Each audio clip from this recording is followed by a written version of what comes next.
Hello, everybody. Welcome to the Claw and the King podcast. I'm joined by my co-host, Dopey. How are you today, my friend? I'm good. Keen to get into it, obviously. A bit of a hiatus. Yeah, a bit of a hiatus. Well, I'm a busy man. I'm sorry. I know all the Claw and the King consumers out there are worried sick, frankly, that they hadn't received an episode in, was it 2 weeks? It was shocking. But look, all I have to say is that I had responsibilities that were out of my control that I had to attend. Well, because I currently don't make any money from this. Some people have their priorities. I don't make a living out of this, do I? So I can't exactly rely on it for an income. Yeah, so my income does kind of matter. You need to sacrifice to generate the income. Yeah, but I also need money. So for what? I try to do both. I mean, but it's a bit tricky. But anyway, we're not here to talk about my fucking life story. There's been a lot that's happened in the world of sport, I'd say, recently. Obviously, the Penny Panthers won, and that was a shambolic performance by the Eels. Basically irrelevant news. But yeah, we decided to come back today because we wanted to preview the NBA season just before it started. Obviously, our main sport, the Claw and the King, the name of the podcast, it is the Clippers versus... Well, it won't be the Lakers because they're shit, but it will be the Clippers versus probably the Warriors, I'd imagine. But yeah, there's a lot to preview. We'll run through each NBA team, do the additions, the losses of each team throughout the off season, and sort of rate where if we think if they're playoff bound or they're not playoff bound. Yeah, well, I mean, we know because we have the knowledge. So the knowledge we're going to explain to the people where. Well, yeah, we're very knowledgeable people. I don't think I've been wrong once in my life, to be honest. So you said Kyle Kuzma would win Most Improved Player. I just want to reaffirm. Do you know what I would do to have Kyle Kuzma on the Lakers right now? Yeah, but I would cut off an arm and a leg. You're just not. That's nothing to do with what I said, though, is it? But he's actually a good player, so it's not a shit call, really. It is a shit call because he was nowhere near it. Anyway, but you say the Lakers are going to win every year, but that's another thing. But yeah, okay, whatever. We'll go through alphabetical order, I think, because that's how this website's got it. So I'm gonna. Oh, let me guess. First one, Atlanta Hawks. All right, God, Atlanta Hawks. God, I'm good. All right, so they're outs from last year: Chaundy Brown, Sharif Cooper, Gorgie Jang, Danilo Sharif Gallinari. Cooper. I just want to mention. Dated Ash Cash. I just want to put that out there. Lucky man. I just want to say that. Kevin Huerter, Kevin Knox, Timothy Luwawu, Skylar Mays, Lou Will, and DeLon Wright. And their ins for this season, Jarrett Culver, Trent Forrest, AJ Griffin, Aaron Holiday, Justin Holiday, Frank Kaminsky, Vit Krej, Tyrese Martin, and DeJounte Murray. DeJounte Murray being the only significant additional subtraction in that. Lou Will, I mean, kind of for the culture, but Huerter was a role player for them. Gallinari was a role player. Yeah, well, you lose a couple, but yeah, I think the DeJounte Murray addition makes him a lot better, in my opinion. He's a massive upgrade on Kevin Huerter. You've got a really, really solid backcourt, arguably a top 3 in the conference. Yeah, it's a great team. Now it depends on John Collins. I think if he can improve and if he can, he's kind of plateaued. I think recently, but yeah, it's whether he can sort of step up. They've got a decent team. I mean, they've got Clint at center, who's a solid player. He's one of the most overrated centers I've ever seen. Yeah, but he's still a decent center. He's played with James Harden and Trae Young. They make him look good. Yeah, but look, he's still good defensively. Yeah, it just depends if the Hawks can sort of put it all together this year. If they've got young talent, that's the thing, though. That it's not like their superstar talent is capped off. It's not like we said, the Clippers. They're not over the age of 30. They're not going to. It's not like they're not going to improve anymore. Trae Young's going to improve. DeJounte's going to improve. So it really is subjective. But yeah, I think they've definitely upped themselves from the off season. Yeah, I mean, well, the worrying thing, I guess, is that Trae Young got brutalized in the playoffs last year by Miami. So. Miami. I think they're going to improve from being a playing team, or maybe, actually no, I think they'll probably still be a playing team.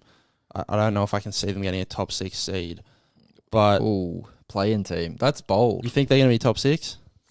Oh, I don't know. Is DeJounte enough to boost them up? I don't know. I haven't seen enough. I don't know if the offense is going to work. I think defensively they'll improve, but Trae Young is still a massive liability. But I need to see how the offense is going to work before I'm ready to say they're going to be top 6. Yeah, it's definitely a play-in team, but they'd be quite lucky, I'd say, to break into that top 6. Yeah. All right. Moving on. Boston Celtics. Boston. obviously the A Eastern lot has Conference. happened in the Boston Celtics organization. Outside of the players, we'll get to that. But so their outs from last year: Malik Fitz, Juwan Morgan, Aaron Neesmith, Matt Ryan, Nick Stauskas, Daniel Tice, and Broderick Thomas. Tice is the decent miss, I guess. They've brought in, obviously, Malcolm Brogdon, J.D. Davison, Danilo Gallinari, who's torn his ACL, so he's out. New father, congratulations, Blake Griffin, Justin Jackson. That was low, bro. Kevin Kelly. No, that was smooth. Go on. That was fair. I mean, the kid looks exactly like him. It's clearly his kid. But the thing is, Blake is a very light-skinned guy, so yeah, the kid's. I know, but it could be KD. I'm not. Look at the hair. I'm not putting out hope that it's not KD. I think it could really? be. Sneakily, I think it could be KD. Well, yeah, it's probably Blake. If you see Lana Rhodes at Boston games this year, well, I don't think they have a lot of. Oh no, he ran away clearly. From the responsibility of being a father, but which some men do. We wouldn't advise it. I mean, obviously she's rich, so she can obviously support the kid. But yeah, it's very obvious. I mean, that kid has got a tough life ahead of him. I mean, well, I mean, we don't know. I mean, what's life going to be like in 15 years? Well, when your mate is probably jacking off to your mum. I mean, it's not great. But look, the kid is going to be rich, so at least he's got that advantage. He'll probably be homeschooled as well, so he won't have to. I mean, I can just see it. He's going to have face tats. He's going to have piercings everywhere. He's going to be 100%. like, he's going to be one of those. He's going to have to be in some alt group to be able to fit in. But anyway, we're not talking about Blake Griffin and Lana Rhodes' love child. Okay. We need to talk about the Boston Celtics' hopes for next season, I'd say. They lost their up-and-coming new head coach who had a great season, probably coach of the year if you include playoffs. Now, he did get into a bit of a tricky situation. He may or may not have slept around the organization. May not have had some dodgy words to say to these particular women that he was engaging in. Well, consensually. Yeah, but there was incentives that he was projecting. Let's just put it that way. And he cheated on arguably one of the best-looking women of the 2000s and 90s. So that's not the greatest look in the world. If you're Ime, that's not great decision-making. That's not what you want out of your head coach. You want a good decision-maker. You do. Doesn't seem like he has that in his locker. But by the by, they've still got an elite roster, in my opinion. They add with Malcolm Brogdon massively. But what is their head coaching situation at the moment? They hired a new guy. He hasn't. Brad Stevens? No. Brad Stevens just walks down from the front office. Like, boys, I'm back. I know we were shit last time I was the coach, but come on. I didn't make the finals in 8 straight years, and one new guy out of the blue made it in his first season. But I know, boys, I'm back. I had easily the best roster on paper when Kyrie was here, and I fucked it up. But come on. Well, let's do it, boys. But yeah, who is the new guy? I don't know. I don't know his name, but So have you seen this stuff about Malika Andrews? I've seen a lot of. I mean, we did the Malika Andrews, Dave McManaman everyone story. Kind of hates her now. It's basically come out that she's like a massive feminist, like one of those ones that just. It happened after the Stephen A. Smith interview. She Kendrick Perkins was basically saying, why are the women not getting punished as well? Because they were also. No, Stephen A. said that. Yeah, but Kendrick also said on their show. Which is fair. It's fair enough, and she was pretty like, fair. And she was like, "Stop, Kendrick. A man has done something terrible. And we are not going to sit here and put blame on women." And and she basically just like sent him off the air. She was like, "Thank you for your opinion. We'll move on now." And oh my god, bro. I mean, I don't know why it was so glossed over. Like Giannis hated this. Yeah, and that's come up as well now that Giannis just. Well, Giannis hated her because she literally just put fake news out there that he wanted to leave Milwaukee and he was trying to get out of Milwaukee. And then she tried to interview him in a thing, and he was like, "Fuck off! I don't want to talk to you because you put out fake news." And he signed a new 5-year deal with Milwaukee like a month later. So yeah. Malika, I think because she's a very how do I say this? A very she's got a great face for television. Let's put it that way. She speaks very well. But she's annoying now. I just hate her now. But now she is. And we did cover the Dave McManaman rumor that she was dating that ginger, which was a bit of it was out of left field. But hearing how annoying she is now, it maybe makes a bit more sense. I feel bad for Dave now. I mean, Davey boy, he's have to put up with that. I mean, clearly there was fault on both sides here. I do think that now, is he in a? I do understand also kind of that he should be punished more because he is in a position of power within the organization, and that should be scaled. However, it is a consensual relationship, and they are both engaging in it. And against team policy as well, in a situation which was against team policy. So there was obviously other stuff going on, like they must have done something in team facilities or whatever it was. We don't know the full details. But yeah, it does sound quite dodgy on both sides. And I do think both parties should be punished. Now, I do think Ime should be punished a bit harder, and I think he has been. But I do think there should be some punishment on both sides. And I don't think it's wrong for either Stephen A or Kendrick to bring up the fact that, you know, it was a consensual thing and it happened by both parties. Yeah, it was nice to see Stephen A put her in her place on the first take. You can't smile. I mean, she can arc up to Kendrick. She basically tried to sun Stephen A. Smith. Brother, it's first take. He was You're like, not gonna, bitch, shut the fuck up. He literally kicked off his other co-host because he told the producers to do it. Mate, he has the power of everything on that show, and you can't arc up to that guy. Yeah. I mean, how Molly Karam is still on that show bewilders me, because she's annoying. But my God. Because she's with Jalen Rose, that's why. Yeah, probably. But still, Malika, what were you thinking, love? I mean, you're not going to... Oh, and where I was going with this is when they announced the new Boston coach, he's had some indiscretions in the past. And like she, what? like, I don't know, some criminal... I don't know, has some sort of criminal record. Please don't be sexual misconduct in the workplace. That would not be a good look for them. So. I think... I can't remember what it was, but she was basically let it off by, it's important to note that he has been charged for this and this in the past. But that was 10 years ago, so we now forgive him as a man, and we hope he does well in Boston. And it was just like such a fucking... well, yeah, her star is falling. She was the darling of the NBA news. I think a lot of people liked her, but now it's gone to shit. I love how we're 12 minutes in and we've talked about two teams because we ranted about Boston's it might be a little long. I mean, to be fair, Boston's free agency situation is talkable. I mean, it's been very eventful. Like Atlanta, you can talk about for 30 seconds, but Boston, you need a whole show for Boston. Yeah. I mean, my God. I mean Boston fan channels must be living off this for years. I mean, Jesus. Yeah, well, to finish, Boston will be good. Probably a top 4 seed, but I don't see them winning the league. I think they're going to regress this year. Do you have a final prediction, or are you going to fix your hair? Sorry, I'm annoyed with my hair. Anyway, yes, final prediction. I think they crash and burn in the playoffs. I think there's too much instability in the playoffs, but I think they'll still get a top 4 to 5 seed. All right, moving on. Brooklyn, another team with a lot to talk about.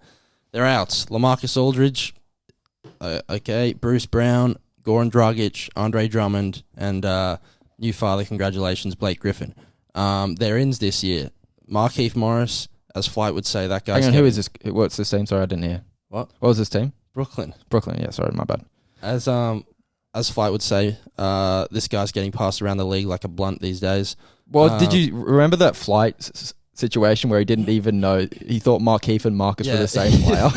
He's like, this guy was playing on the Clippers yesterday. and he think he got trolled once out of it. He's like, oh, fuck, I got to make a meme out of this now to pretend I'm joking. Week. Yeah, it's funny. Royce O'Neal, Edwin Sumner, TJ Warren, Yuta Watanabe, and Alondes Williams. Now, interesting.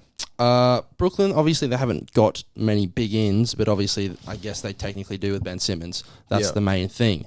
In preseason, they did look good. Obviously, preseason, mate. I mean, to be fair, if you're a Lakers fan, you lost by 50 to the Kings in preseason, so preseason ain't going too well for you. Well, yeah, but I expect that to happen in the regular season. Okay, fair play. But yeah, the preseason, you can't take anything from it. I mean, an NBL team won in preseason. I mean, my God. So yeah, well, did the 36ers beat the 76ers? Was that the team they might have been? Yeah, might have been. That is the most embarrassing thing you could possibly. But yeah, Brooklyn, I just think they're a shambles. Really? An absolute shambles. There's no way. Ben Simmons looks awful. I mean, we were talking about it pre-show. The guy airballed a mid-ranger. Just, like, I don't even do that. I'm terrible at basketball. Well, I'm not terrible. I'm half decent. But any semi-decent jump shooter at any level can not airball a ball? And it's like his first shot as well. How do you airball? And it wasn't like it was short either. It was wide. How do you airball a mid-range shot wide? Just his and if you don't release is understand so basketball, it might be a bit difficult to understand. But airballing short on your first shot is kind of understandable because you don't know the length. But you should never be airballing wide because that means you have no clue about aiming. I mean, you've got no clue. It's because he flicks it like sideways. So he's awful, man. He's awful. This guy's nowhere. I still have hope for Brooklyn. No, oh god, don't have hope for them. I mean, obviously injury and chemistry and Kyrie's Kevin Durant doesn't even have hope for them, and he's on the team. Well, he's come back, so he obviously has some sort of hope. He came back because he's like, oh fuck, I signed a 4-year extension. I kind of got to stay at this joint now. They want like 100 first-round picks for me. I mean, fuck Rudy Gobert. He upped the market to ridiculous levels, and I can't compete with it. But yeah. I just have zero faith. Zero. I mean, the East, I don't think the East is as strong as the West, the thing but is, still. They have such a good roster. Like, but they got a shit coach. With Joe Harris back, Patty Mills, Seth Curry. Like, the shooters they've got is ridiculous. But they've got no defense and no coaching. Well, yeah, but Ben Simmons is the defense. Is he? If there's one thing he was actually he should be good at defense, but he's the laziest player I've ever seen in my life, so I wouldn't be surprised if he tanked that as well. Yeah. I don't see them going anywhere. I see Kevin Durant just having a strop in the middle of the season and them just being barely. If they play off, they're barely, but they're most likely playing, in my opinion. Oh, yeah. Well, I think they're a top 6 team. I think they finished top 6. I don't know how you have faith in that group of Muppets. I mean, honestly. I don't know. All right, moving on. Charlotte Hornets. They've lost Miles Bridges. They look trash. Not basketball. That's not basketball related. Oh, right? Yeah. They nearly lost him in free agency. That's what we were expecting was going to happen. Now they lost him to the prison system, but same effect essentially. Yeah. Montrezl Harrell. That's a massive loss. That guy's a beast. He was with us, but then he went to the Lakers and then he turned to shit. Arnoldus Kilboka. Scotty Lewis and Isaiah Thomas. They're ins Theo Maledon, Bryce McGowan's, Dennis Smith Jr., and Mark Williams. So they're not making the playoffs. Yeah, let's just move on. They look ass in preseason. LiAngelo just got cut as well, which is rest in peace. I mean, he's so terrible. Like, rest in peace. Yeah, he airballed a 3. He gets a training trial every year with an NBA team just because... No, it was just Charlotte. Charlotte are like, God, we've got to call him up to appease his brother. Fuck. Oh, God. LaMelo must be like onto them every day, like, yo, my brother's ready, bro. Get him in. Yeah, they're like, yeah, LaMelo, let's bring him up. And they're like, oh, God. Mate, if we play this guy 1 minute, we're going to lose. I think he got like 1 basket the entire preseason or something. Yeah. I mean, yeah, there was hype around him for like in G League, like not this G League, but last G League, I think. Or it might have been this G League. He's just bad. He's just like a second division Latvian player. Like that's what he is. Like he's borderline. He's like a 8th man on a G League team. Yeah. Good. Yeah. You don't see those guys get NBA contracts. We're not gonna lie. So look, some people are just less blessed than others. I mean, you know, in Oscar's family, I mean, he's the athletically gifted one, but you know, there might. I don't know if there is. I don't know if his siblings are good at sports. Is your brother good at sports? No. See, that's what happens. Sometimes people get gifted with different things. Sometimes, you know, your 2 older brothers are NBA stars on millions of dollars, and you're just not that good. It's just the way of the world sometimes. Yeah, it is the way of the world. So yeah, Charlotte probably not gonna make the play-in this year. I mean, LaMelo's obviously good. They're out. Like less than. Okay, we'll move on. Another team that's probably on the regression this year, Chicago. They lose Troy Brown, Tyler Cook, Matt Thomas, and Tristan Thompson. They gain the fake Giannis, his brother, Goran Dragic. That guy got signed? Yeah. Why? I thought he was just in the league because he was just on the Bucks because of Giannis. Why did they sign him? No, this one was on the Lakers. Oh, this cost us. Yeah. Oh, okay. He won a ring with us. Yeah, Thanasis got. I forgot. Thanasis got a lifetime contract with the Bucks. I forgot. Goran Dragic, Andre Drummond, and Dalen Terry. Wasn't Drummond already on the team? No, he was on Brooklyn last year. And then I thought he moved mid-season. No, I'm just maybe because he's in my head a lot because apparently he's making more threes than Ben Simmons. He played for Philly last year as well. Oh yeah, that's what I was thinking of. Yeah, they haven't gotten worse because of. But the because problem is Lonzo Ball. Yeah, that's what I was going to say. They haven't got worse because they lost key players, but they just got worse because of injuries. And Lonzo, I think it's official now that he is just way too injury prone to be effective long term. He's improved massively, I think, especially with his shooting, but he's just not on the court long enough to make a long lasting impact. I think the Bulls were found out eventually. I think their record against top teams was dreadful last year. They just don't have the star power. I mean, I like DeRozan. I think we can all appreciate how great everyone loves DeMar. Yeah, he was a great player last year. But if he's your number one option, you're in trouble. And I think, like similarly to the Raptors were a great regular season team when DeRozan was the best player. But when it came to the playoffs, they stunk up the joint because you need more than DeRozan in the playoffs. And the Bulls just don't have that. I think Andre Drummond was decent last year. He's shooting threes in preseason, so that's that's not a bad addition. I don't think. I think that helps him a bit, but yeah, it's not looking good, bruv. It's not looking good. Yeah, I mean, if Dragic can somehow de-age himself 5 years, that's a good pickup. No, he was. I mean, he couldn't. Did he even do anything with Brooklyn? I don't even know. He was all right in the playoffs actually, but yeah, it's sad. I mean, Levine and DeRozan are really good, and they're very likable players. You know, everyone loves them, but it's just. I don't think they've got enough. Vucevic is not really doing what he needs to. They need like Kobe White or Patrick Williams, someone like that, to really make a jump. But yeah, I think they can. Patrick Williams especially, I think, could make a jump, but I don't think anyone else is. I think they're probably a 7 to 10 team for me.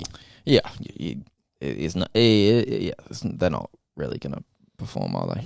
All right, moving on. To Cleveland, they lose Moses Brown, Ed Davis, Brandon Goodwin, Laurie Markkinen, RJ Nembhard, Rajon Rondo, and Colin Sexton. They bring in Robin Lopez. I don't know how he's still in the league. Donovan Mitchell, Isaiah Mobley, Raul Neto, and Ricky Rubio. Wasn't he on the Cavs? Yeah, I thought he was on the Cavs. But anyway, what? Yeah, I think this is one of the dark horses, especially to come out the East. In my opinion, anyways, you look at that team, how young it is. I think Garland is definitely improving. You got Mobley there. I mean, you got Jared Allen there, and you add Donovan Mitchell to that team.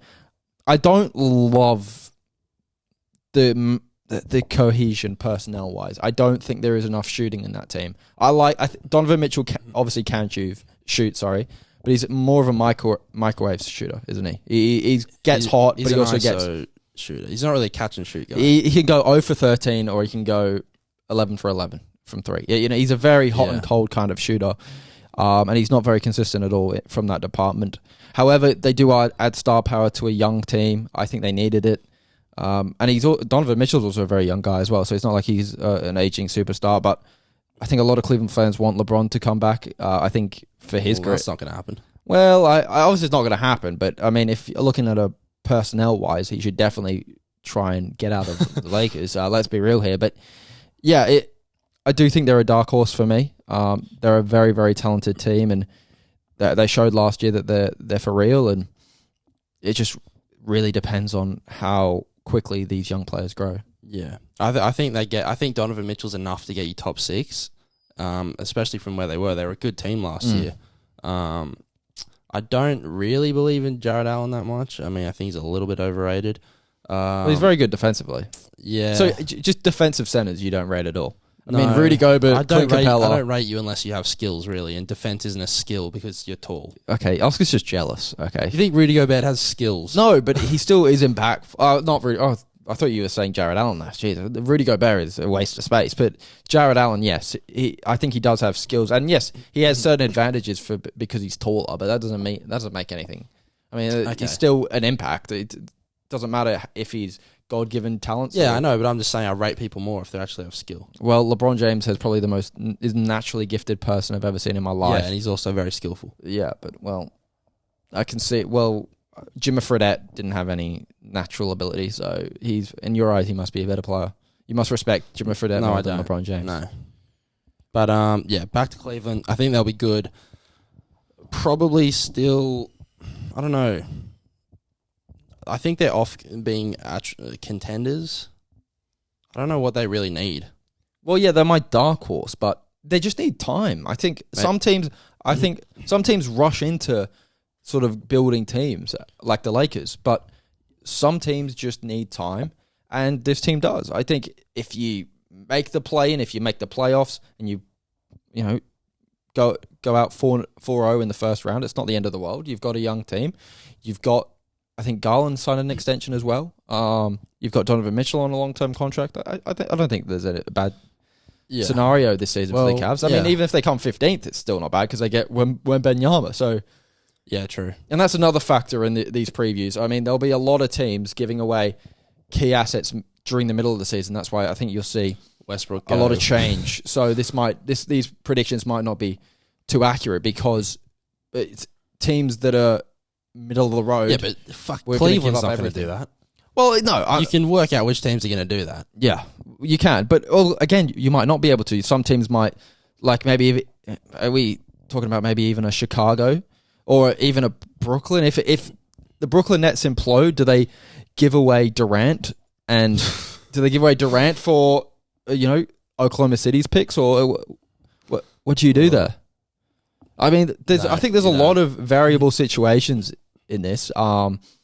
So, yeah, I think it's going to be an interesting one, and I think things will change during the middle of the season, especially around the trade deadline. Yeah. I guess this is the first time Cleveland have been relevant without having LeBron in the past 20 years, so congrats to them for that. Moving on. Dallas Mavericks. They had Anthony Bennett. Let's be real here. Sorry, forgot about that. He was a beast. What a guy. Yeah. So Dallas, they lose Sterling Brown, Jalen Brunson, Trey Burke, Marquise Chris, Boban, and Moses Wright. They bring in Tyler Dorsey, Jaden Hardy, JaVale McGee, Christian Wood, and McKinley Wright. Dallas, they're going to be good. I think they're a top 6 seed. I think they improve with Christian Wood. That gives them a threat in the front court, which they were lacking last year, I think, without Porzingis. So I think they improve. Obviously, losing Brunson hurts, but hopefully Dinwiddie can pick up that slack and sort of, I guess, even it out. But no one's touching the ball in the playoffs other than Luka anyway, so you don't need other guards, really. So, yeah, I don't think they're contenders still, but they're a good team. Yeah, I think Dallas was sort of linked to a lot of the big time sort of trade wannabes, I guess. You can call them the guys that wanted to be traded, the big time guys, but they didn't end up with much. Look, I still think they're a contender. I've seen Luka work in the playoffs. He's dynamic. He's unbelievably dynamic, and he's just going to keep on improving. It's just whether Dallas can sort of fit the right team, the right play style around him, and they made a massive step beating Phoenix last year. So yeah, we'll see if they can contend with the big boys this West, because it is the wild, wild West. It is the toughest conference. No matter what these New Yorkers want to tell you. These New York Knicks fans especially want to tell you on ESPN, the East has risen again. Fuck off, mate. The West. I mean, last year the East was very good, but the West is so much deeper. This year with health, the West. I mean, Denver, Clippers,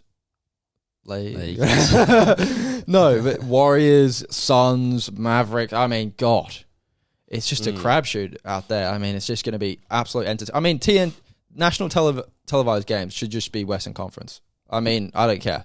Who's going to be good in the East? Boston. Their head coach just got fired. Brooklyn. They'll be entertaining at least. They'll be entertaining for the first game when Kevin Durant has a strop at Ben Simmons, and then it'll be a shit show. But yeah, I don't know why I moved on to this, but yeah, Dallas, a very intriguing team, and hopefully they can contend. Because I'm a big Luka fan. I just don't want to run into them in the playoffs again. They're just so dangerous. Yeah, he's going to hit buzzer beater game winners over you every time. All right, moving on to another Western Conference team, Denver. They lose Will Barton, Campazzo, Boogie, Bryn Forbes, JaMychal Green, Marcus Howard, Monte Morris, and Austin Rivers. They bring in Christian Braun, Bruce Brown, KCP, Colin Gillespie, DeAndre Jordan, Ish Smith, Peyton Watson, and Jack White. I mean, Jack White is actually Australian. I met him at Duke when I went there. He's a Australian former Duke Duke Daredevil or whatever they're called. Right, but yeah, he played at Duke, and it's great to see a fellow Australian get a chance in the NBA. But who were their ins again? Who's their major in? Who do you think is their biggest in? Their biggest in, honestly, KCP. Yeah, I don't see there's many big ins. However, the biggest in of all is Jamal Murray. yes, Jamal And Murray. Michael Porter. Well, yeah, Michael Porter as well, but defensively he's got some major issues. But that's by the by. Yeah, Denver are going to be a contender this year. Don't let anyone else tell you any different. Even though I don't think Jokic should have won back-to-back MVP, his stats are still unbelievable. He still has a massive impact on the game. Defensively, I worry about them a bit. KCP, maybe he brings some defense, but yeah, it's just going to be interesting to see how Jamal Murray, because Jamal Murray's probably been out the longest, I'd say. That was pretty much 2 years. For an ACL. I mean, it was massive. I mean, he was out all of last year, or was it most of the year before? Yeah, massive injury for him, and very disappointing for the Nuggets over the past 2 seasons without Jamal Murray. But yeah, it just depends how he comes back. And look, he doesn't rely on athleticism. I think players that don't rely on athleticism last longer in this league, especially when you have a major injury like an ACL. And he's a fantastic shooter. He's a fantastic distributor. He can get to the hole as well, so we'll see if his burst is still as good. But either way, he'll still be a great player. And Michael Porter as well. Let's see how he returns. He looks good when he's come back. We'll see. They're definitely a player in the West, and they could definitely make it through the West. It's just, like I said, it's a crapshoot out West, and it's going to be, Denver's going to be one of those teams up there, I think. Yeah, definitely top 6, probably top 4 for me. I don't understand why they brought in DeAndre Jordan and let Boogie go. Like, Boogie was great for them in the playoffs last year in limited minutes. Boogie keeps on getting let go by teams that he you don't think he should really be. Good. Well, yeah, I don't think he should have been let go either by the Clippers. I mean, he was great for us, but teams just seem to let him go. He's just one of those guys that gets blackballed. Sounds a bit weird, but that's what it's called. Is it? Yeah. Okay. Anyway, moving on. It's Boogie. Hopefully, you get an opportunity soon. Yeah, like DeAndre Jordan. What the fuck does he do these days? Nothing. He's got cool hair. No, he doesn't. Moving on. Detroit. Okay, so move on. The Detroit Wembanyamas. They lose Carson Edwards, Luka Garza, Jeremy Grant, Frank Jackson, Saban Lee, Kelly Olynyk, Jarmo Pickett. They get Buddy Bowen, Bojan Bogdanovic. Jesus, that's a rough year for him. Alec Burks, Jalen Duran, Jaden Ivey, Kevin Knox, Nerlens Noel, Kemba Walker. I think he's about to be cut though. I think he's about to be cut. He said he was about to be cut. Anyway, look, I did like Jaden Ivey. They brought in him during the draft, so I think that's a good addition. But yeah, they're the Wembanyamas. I mean, come on, Detroit, stop! Don't try and win. But they do have a few good players now. Oh yeah, they have young Cade, Ivy, Marvin Bagley. If he somehow doesn't become a bust, he's gone. He's a product of old. I met him as well. I don't know why I'm shouting out the Duke Daredevils, but yeah, he's just a product. He's like Jahlil Okafor. He's just 10 years too young. So yeah, I don't think he's got any long-term talent in this league. But the thing is, they've got a good enough talent, I think, where you don't have to tank, and you want to make sure these players develop. And in terms of developing, you need a win. I think with this roster in, say, last year, this is a team that would make a run at trying to make the play-in, they go for that 10th seed. But I think this year they're going to tank. I don't think that's healthy though for their young talent, and I think they do have they do have enough young talent. It's just is a 5% chance of getting Wembanyama enough to risk not developing your young talent that you've already taken highly? Was it 4th and 1st in the past 2 years? So I think you've just got to try your best with that team. You've got, is Dwayne Casey still the head coach? I think so. But yeah. I still think they've got a decent young crop of players. So I think for them, just try and win. There are other teams where you have to lose, but if you're Detroit, just try your best. If you finish 12th in the conference, who cares? Yeah, you might get scoot. Scooty boy. All right, moving on to the defending champs, Golden State. They lose Bielitsa, Chris Chioza, Damian Lee, Gary Payton, Otto Porter, JTA, Draymond and Green. Weatherspoon. They get Patrick Baldwin Jr., Dante DiVincenzo, JaMychal Green, Ty Jerome, and Anthony Lamb, and Ryan Rollins. Not to be confused with Ryan Hollins. Now And heavyweight punchers. They brought in some boxing coaches in the offseason. well, as not well. coaches. Well, Draymond is the coach. Oh, he's a boxing coach. And he demonstrates. Yeah, that's all it was. teammates. What is everyone blowing up about? They were just doing a bit of boxing during training. I mean, it's called the sucker punch drill. yeah, you never heard of it. You just walk up to somebody Very randomly common, and then very just common. knock him out cold. It's a reflex training. Yeah, it helps with stamina.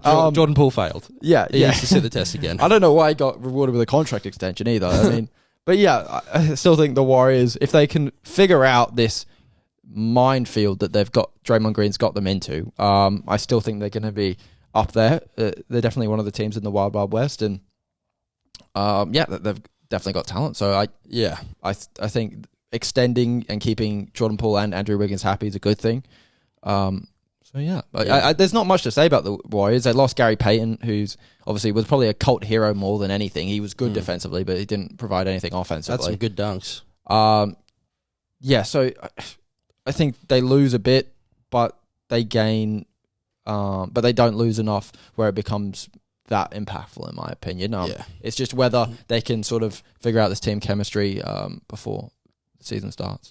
I think Clay's going to be better this year. Coming back from that injury, a year under his belt. Kuminga's going to be better. Yeah, Moses Moody. Moody of Moses, yeah. James Wiseman's actually going to play. So, they're fucking stacked. For me, they're the champs until you beat them. They're probably my favourites at this stage, obviously, apart from the Lakers. Oh, God, okay. What? You said you were never wrong in predictions. You just said the Lakers were the thing. You have to exclude me picking the team I go for. No, you don't. I can be objective and say Man United are shit. That's objective. Yeah, but before the league started, you were going to say Man United are going to win the league. I never said that. I don't know what you were smoking. It's possible. Anyway, moving on. H-Town. Houston, stand up. Houston, they lose. How do you fit Wembanyama into the Houston Rockets? What's a good pun with that? The Wembanyama. The Houston Victors. The French Rockets. Do France have any rockets? No. Do they have a space program? Victor's French, isn't he? He is French, yes. Yeah. Well, okay. We'll just They lose Anthony Lamb, David Nwaba, Trevor Quinn, Dennis Schroeder, John Wall, Christian Wood. They get Darius Days, Tari Erson, Trevor Hudgens, They get Boban. What the fuck? Jabari Smith and Ty Washington. This team is tanking. Moving on. Yeah, they do suck. Jalen Green, shout out. Looks good, though, in the preseason. Well, he was a number 2 pick, so he should look good. But moving on. We don't need to waste our time talking about the fucking Rockets. Okay. Good luck with Victor. Indiana Pacers, they lose. How do you fit Wembanyama into the Pacers? We should have thought of puns for these beforehand. Indiana Pambanyamas.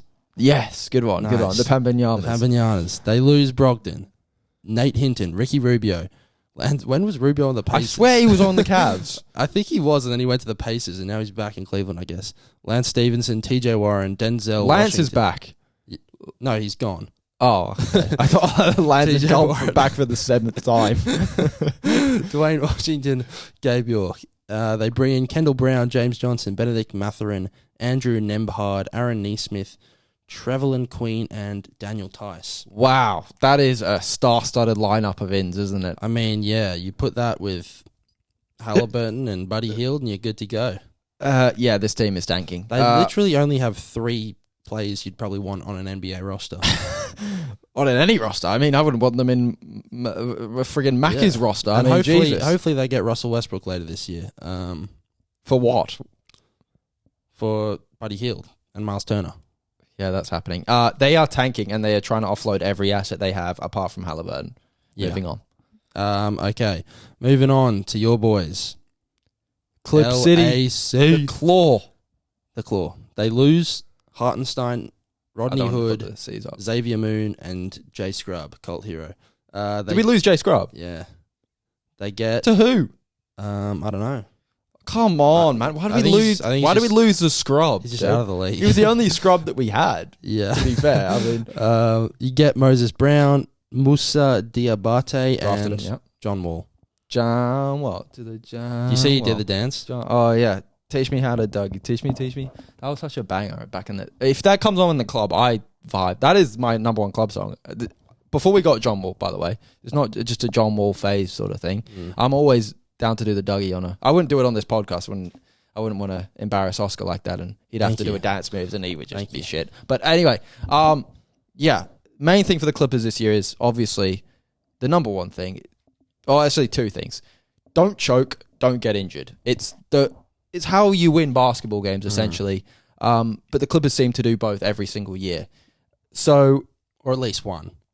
If you look at the depth of the team, it's ridiculous. I mean, down to like 10 men. Yeah, I hate to admit it, but you have got the best roster on paper. Like, it is in terms of depth. I mean, if a role player gets injured, you can bring in another guy. Luke Kennard might not be getting minutes, but he is one of the best 3-point shooters in the league. I know. If he goes to the Lakers, he's immediately our third best player. Yeah. But he's like ninth rotation for the Clippers. Yeah, I think it's a really, really solid team. You can almost be too deep, I think, but again, because of how injury prone a lot of our players are, it's tough. But I think Norman Powell's a massive one this season. I think we was brought in last year. Him and Robert Covington were brought in for peanuts. And that was just shocking. But it was a great trade for us. And if he can gel well and with Kawhi and PG, it's going to look great. John Wall, I think, brings another dynamic to the team. We didn't have that pure playmaker. PG was basically taking that role as a playmaker.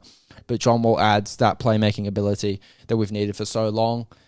It's just a very, very, very talented team that I think can battle with the best in the West. And look, I do kind of agree with the point that the Warriors, you need to knock the Warriors off to sort of dethrone them as the best team in the West. However, I do think the Clippers, in terms of roster anyway, in terms of coaching, it is neck and neck in my opinion. But again, it's the thing I say every year with the Clippers. We find a way to lose. Well, yeah, you are cursed. Yeah, we just find a way to...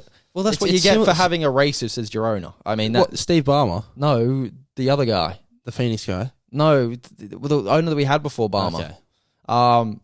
Yeah, he was not a nice character. And I think I don't know. Well, yeah, you're kind of like the Parramatta Eels. Like, if you actually win the world, it signifies... No, but Parramatta have won, though. We haven't. Well, yeah, I guess, but... Yeah, look, it's just... We're like I don't know, what are we? Well, it's just a curse that you can't win, and unfortunately, that's going to continue. I mean, I hope not. I think, look, talent-wise, we do. It's just, the main thing is, I think even if role players get injured, I think we can survive because of how deep our team is. It's just, is Kawhi and PG going to stay healthy? That is, if those two can stay healthy at the same time during the playoffs, throughout the playoffs, I think we have a real shot. Yeah, I think the Clippers have realised that. You're going to see load management like there's no tomorrow. 100%. Load management, baby. That's what I'm talking about. That's why, we won't get playing, but that's why I don't think we'll get, a lot of people are predicting, top 2 seed. There's too much load management going to go on. As soon as Kawhi breaks a sweat, they're like, mate, sit down, please. Any type of physical contact. It's like, nah, take a seat, buddy. You're resting for the next 3 weeks. Yeah. It's a very interesting scenario with how we're going to load manage, and I think we'll probably get around the 4th or 5th seed because of the load management that we're going to do. But again, we've got so many talented role players that you can sort of switch out the starting 11 and put on the bench 11 one night, and then you could beat the lesser teams in the league. It's not if you put the Lakers bench in the starting lineup, my God. Well, we got Westbrook on the bench, mate. Even worse. But yeah, it's a very talented team, and hopefully the Claw can overcome the King. Wow, it'd be shambolic if he doesn't. Jesus. Yeah. Okay, moving on to the Lakers. We've got 11 ins and outs, so this could take a while. Let's just. I'm gonna say yay or nay if these players are good for the ins, all right? Okay, for the outs, we lose Melo, DJ Augustine, Kent Bazemore, Avery Bradley, Wayne Ellington, THT, Dwight Howard, Stanley Johnson, Mason Jones, Mac McClung, and Malik Monk. So for the ins, Patrick Beverley. Yay. Troy Brown. Nay. Thomas Bryant. Nay. Max Christie. Nay. Damian Jones. Nay. Scottie Pippen Jr. Yay for the name. Matt Ryan. I thought that guy was a quarterback. I thought he was a goalkeeper for Australia. Good job, Matt Ryan. You've played in 3 sports consecutively. Nay, I think. Nay. Dennis Scrotum. Schroeder or Yeah. actual Scrotum? Dennis Scrotum. Schroeder's back. Yeah, Scrotum. I didn't even realize that. Why would he go back? He was literally torpedoed his career by going to the Lakers. Because he's going to get offered another bag if he comes back. He's like, oh, I literally could have accepted a $73 million deal. I made the worst decision of my life with the Lakers, but I'm going to go back there. Yeah. Yay? No, it's a nay. He Nay? got cut from the Rockets or wherever the fuck he was. Cole Swider. So does that even need an answer? Juan Toscano. He's got a cool name, so yay. And Lonnie Walker. You forgot Kendrick Nunn. We had him last year. What? You had him last year. Yeah, we did. You mean he hasn't been injured for the past 3 seasons straight because he's had hip soreness? What was this guy? That guy. Mate, I saw him in the training camp video. I'm like, what the? Is that guy alive? I thought he was shot. He's managed to overcome the hip soreness. Been out for 2 years with hip soreness. It's funny watching like a Lakers game with Oscar, and he just every time it pans to Kendrick Nunn on the bench, he's just fucking angry. The most angry fucking this motherfucker. How the fuck is he sat down on the bench? Yeah, that guy. I mean, he's an addition kind of because he hasn't played yet. You've been paying him $5 million a year for. He's been the richest. I mean, you know when you're little and your parents say you got to work hard to make money? Well, Kendrick Nunn just tells all the little kids out there, you do not have to work at all to make millions of dollars. No. So, and I think a lot of people on our team have got that same idea. yeah. Especially Anthony Davis, who refuses to work out in specific times. This is a bright idea. We go for Wembanyama, and then we get LeBron and Wembanyama on the same team. That would be amazing. Do you think LeBron... I don't think LeBron could mentally take losing again. No, but say he gets injured, that's it. If LeBron gets injured, mate, you sell your whole team. Like, the front office is just so incompetent. How has the roster come to this? I don't even know. This might be the worst NBA roster I've ever seen in my life. Well, I mean, the names... Wendy Gabriel is going to fucking start. What the fuck is that? The guy, I think he played for us. I mean, he did play. Oh, my Lord. He didn't play because he was shit, but he was on the team. Austin Reeves is going to start. That guy's the only white guy you've ever seen that can't shoot. It's like, bro, what is he out there for? What you should be good at, you're not good at. Oh, my God. Yeah, he just looks like he was in a High School Musical audition and it was at the Staples Center and he just saw the Lakers trying out. And he was like, oh, I might as well give this a go. And Lakers like, oh my God. You're actually putting effort into basketball. What? We need some of that. We need this guy. Get him a $200 million deal. Yeah, Westbrook in preseason seems to be not the happiest man in the world, just seems to be rejecting every team huddle that he's involved in. How could you not say this was going to happen when you signed Patrick Beverley? And what was They're fucking enemies. What was it's like? What was Darvin Ham's comments after he put Russell on the bench? He's like, it's a readjustment. It's not a demotion. It's a readjustment. Yeah, he's going to quarterback the second unit and dominate. Yeah, Frank Vogel tried to do that last year and he nearly got punched in the face. So I don't know what this guy did. And he's like, oh yeah, at the start of the year, he's like, oh, Russell Westbrook's going to be a mainstay. He's going to be, we're building around Russ. And it's like 2 weeks in, you're already benching him. It's not the greatest. Well, with good reason. He's a fucking horrendous player. Well, yeah, he's not a good player. So yeah, but I think it's just one of the cases where ego just, I mean, look at John Wall, for example. He understands what he is now. He understands that he is a supporter and he's limited in his skills. Yeah, but Russell Westbrook can't play like that. He doesn't have the ability. Yeah. Well, he does have... He just does... His ability was solely reliant upon his athleticism, and he's lost it. Yeah, and he can't do anything usage else. Rate. But the problem is his shooting's gone way... I mean, his shooting was bad, but at least it was... It was usable. It was, serviceable. Yeah, you had to kind of respect. I mean, same with Anthony Davis. Anthony Davis was one of the best shooting big men in the league. Now he's shooting 17% from three, and it's just gone... Well, preseason, that's what you get for not working out for three. I mean, is religious for him. He's like, you know what? I cannot work out 3 months after the season. I need to relax for 3 months after the season because I don't do any relaxing during the season. It's been hard work being injured all year. Oh, God. Sitting on that bench with my street clothes, it's just so tough on my body. I need that break. Those outfits don't pick themselves, mate. Yeah. God, he's got to physically go into his wardrobe. And, he's got to, actually, he doesn't even do that. It's even worse. He's got to tell his stylist to go pick the clothes out of his wardrobe and lay it on his bed. Yeah. And then he just stands there like a mannequin while all his personal assistants just put the clothes on him. I mean, he can't be seen to be doing hard work, that guy. I mean, let's see if he torpedoes his career anymore this season. He's bound to be injured for... I believe in AD. He's bound to be injured for at least 3 months of the season, but it's just whether he can be serviceable during the time that he plays and whether he can manage to play a minute in the playoffs. So, yeah, I mean, I would not be holding out too much hope for Lakers fans. The West is just way too strong. Obviously, having said all that, I still think we're going to win the league. Oh yeah. No, but the West is just way too strong. I have some hope that somehow the LeBron and AD can carry us to some sort of position. Well, no, look, there is a realm in which if they were in the East, they'd make the conference semifinals.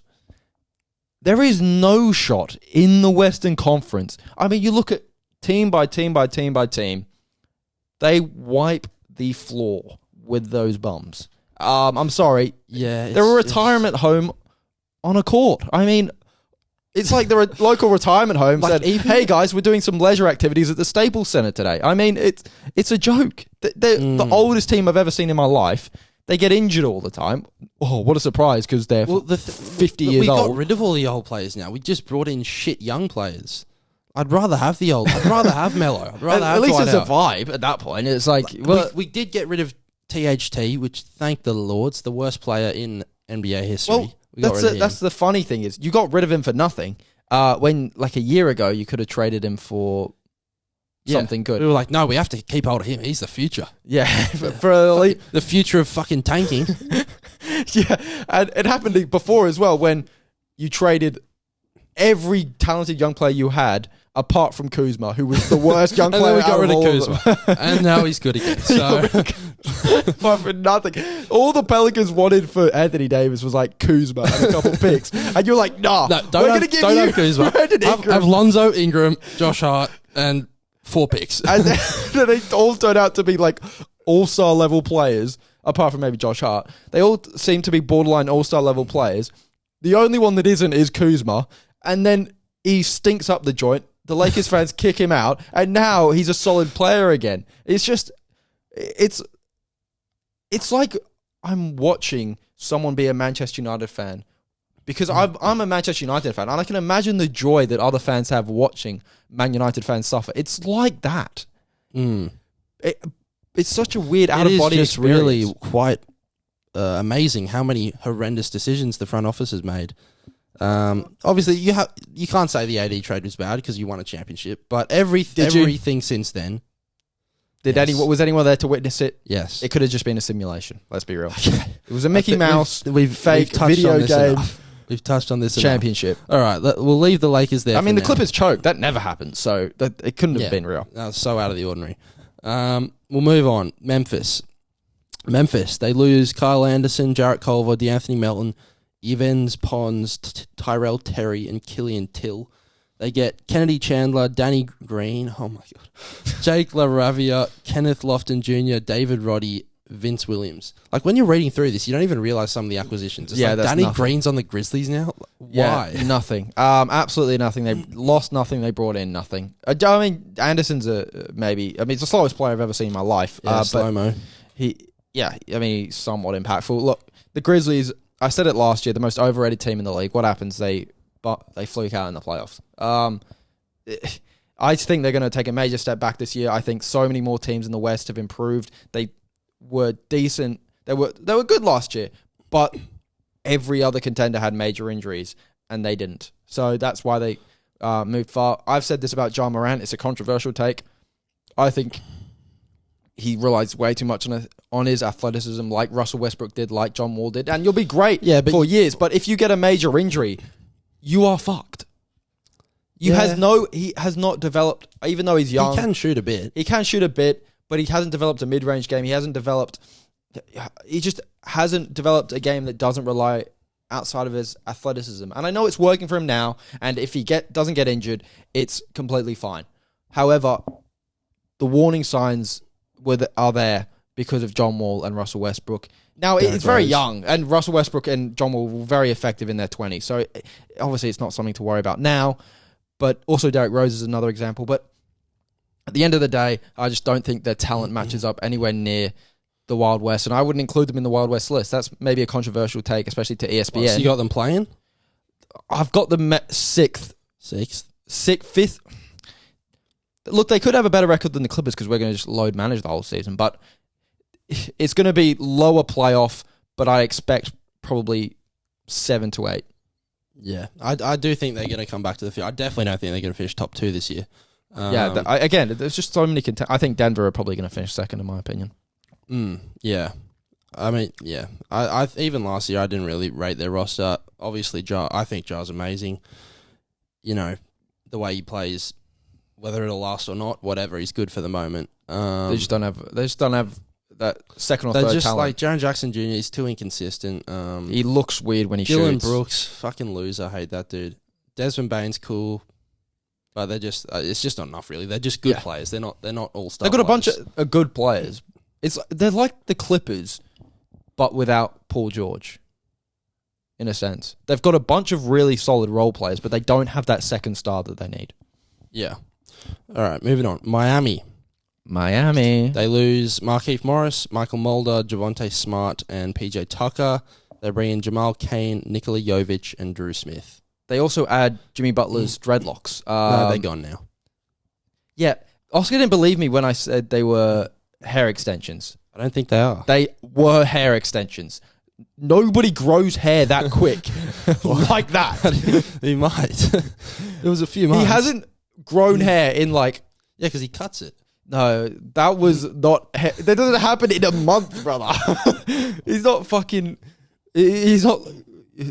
Like, working at the speed of light here. I mean, Jesus. His hair follicles would have been fucking... Like every hour it's growing. I mean, Jesus. No, it was hair extensions, mate. But yeah, I think Miami...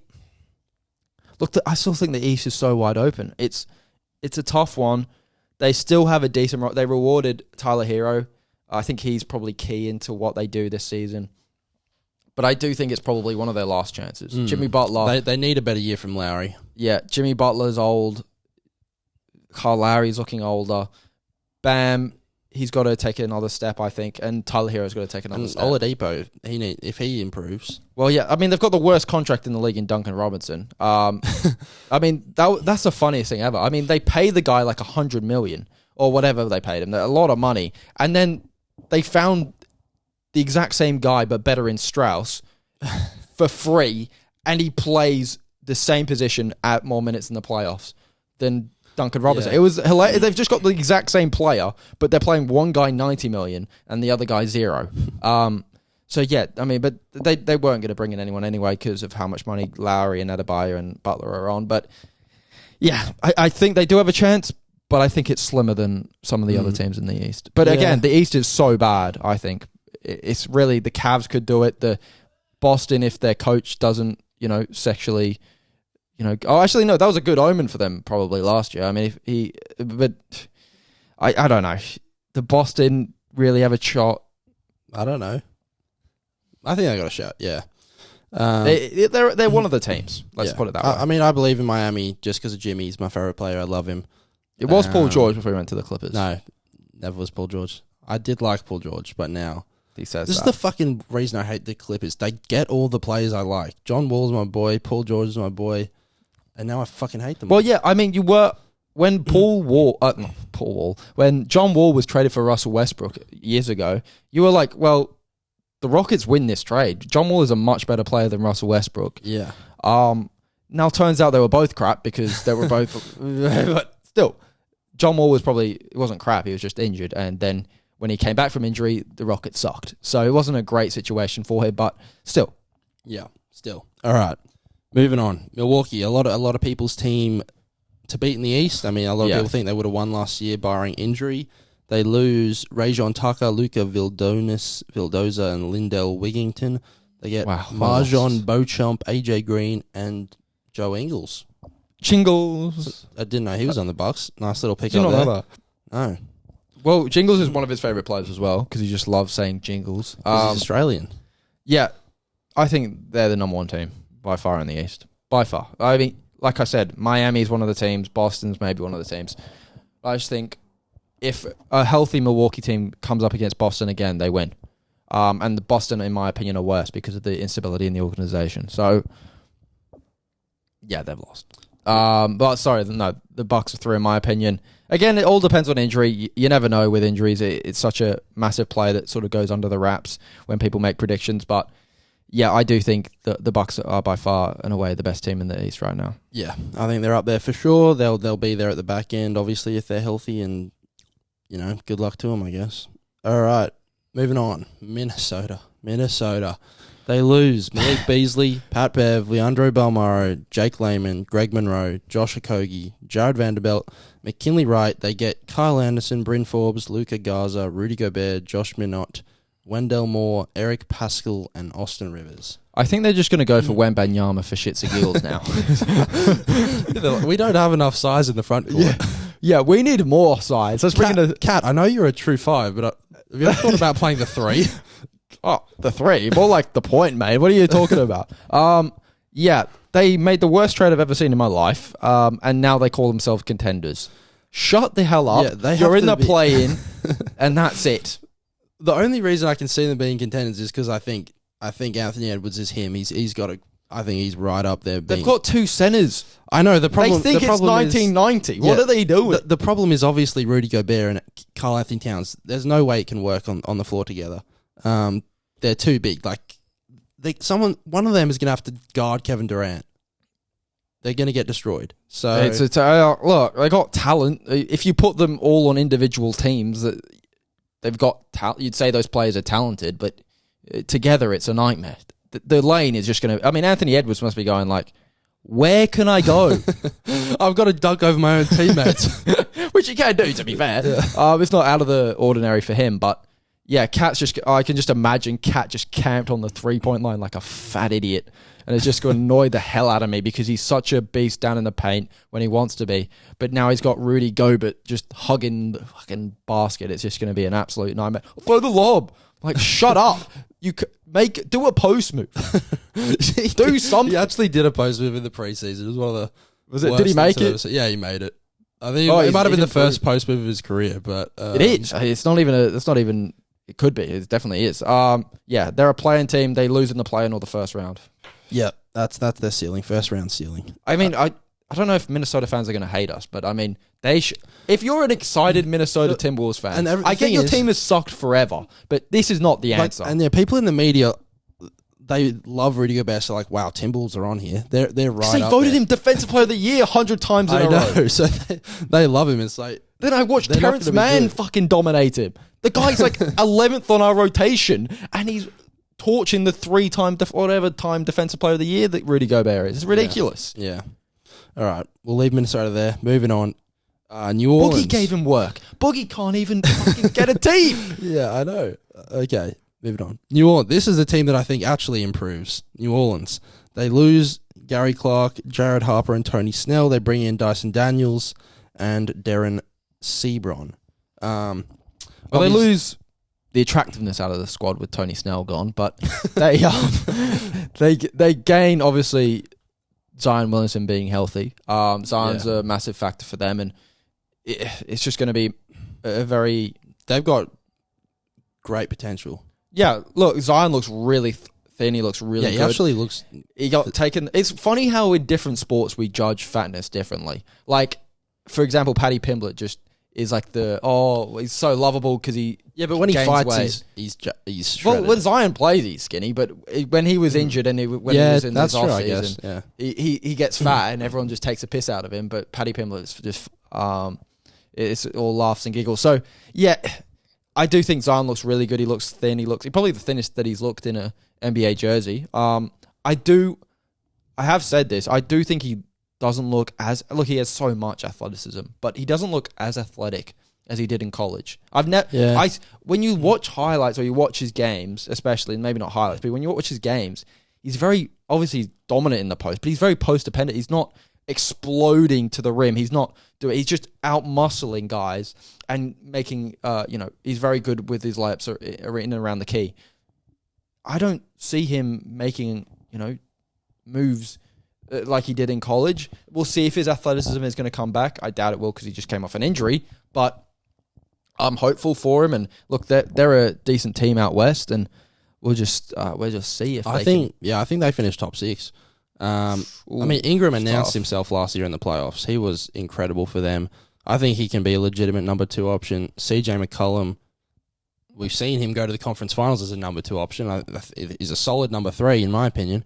And their young guys looked great. Like Trey Murphy looks great as a 3-and-D type of guy. I like what I see from New Orleans. They're deep as well. Devontae Graham. He's not that great. I do worry about the only thing with them is defense. Their offense is stacked, but defensively they've got a bunch of scrubs essentially out there from a defensive standpoint. So it's going to be interesting to see if they can defend, but I don't know. It's going to be tough for them. I think. You may say top 6, maybe. It'll be between them and Memphis, really. All right, moving on to the best team in the league, the New York Knicks. If you ask any ESPN employee, they lose Alec Burks, Taj Gibson, Nerlens Noel, and Kemba. They get Jalen Brunson, Isaiah Hartenstein, Trevor Keese, and Svi Mikhailuk. They're not getting any better. No, they're not. Well, they'll get a bit better with Jalen Brunson, but they've got... We said this when they got Jalen Brunson. They've got 4 guys that have the exact same skill set, but at 3 different sizes. It's bizarre. They've got like 3 guys that are lefties that just do post moves to get hook shots. It's remarkable how you have 3 guys at different sizes that do the exact same thing. Sorry, I think Jalen Brunson was really a Thibodeau thing. I think you can tell Tibbs was like, I want this guy. I don't see them doing anything major. I think Jalen Brunson makes him a bit better, but does he make him how much they paid him to do? No. No, yeah, I think they're probably a playoff team. I mean, a play-in team that they think about. They flirt with the idea of tanking at the end of the year. I think RJ Barrett could potentially be an all-star this year. I believe in RJ. I liked what I've seen from him. I think he's got a lot of upside. Julius Randle obviously is a brick and a ball stopper, so not great. New York, not much to look forward to, like always. Moving on. There's just nothing there. OKC, they lose Derek Favors, Melvin Frazier, Ty Jerome, Vit Krejcik, Theo Maledon, Isaiah Roby. They get Trey Burke, Marquise Chris, Usman Dieng, Chet Holmgren, out for the season. Unfortunate, mate. David Nwaba, Eugene Omoyuji, Jalen Williams, and another Jalen Williams. How do you say Wembenyama in Oklahoma City? Oklahoma. That's a good one. Oklahoma are tanking. They have Josh Giddey. Shout out Josh. But shout out Josh, my brother. Shout out Cuz. Chet's out. How long's Chet out for? The season. I think we all know where this is going. I mean, I think Chet's in a bit of trouble longevity wise. I mean, he's just too small for the NBA in my opinion. Well, I mean, you look at Wembenyama, you could say the same thing. Yeah, but even he looks thicker than Chet. And he's like 5 inches taller than him. Can we just talk about how weird that name is? Chet. Imagine looking down at your newborn son. Is it Chet or Shet? No, it's Chet. Imagine looking down at your newborn son and saying, I'm going to name this kid Chet. What are you thinking? Like, it's like looking down and saying Oscar.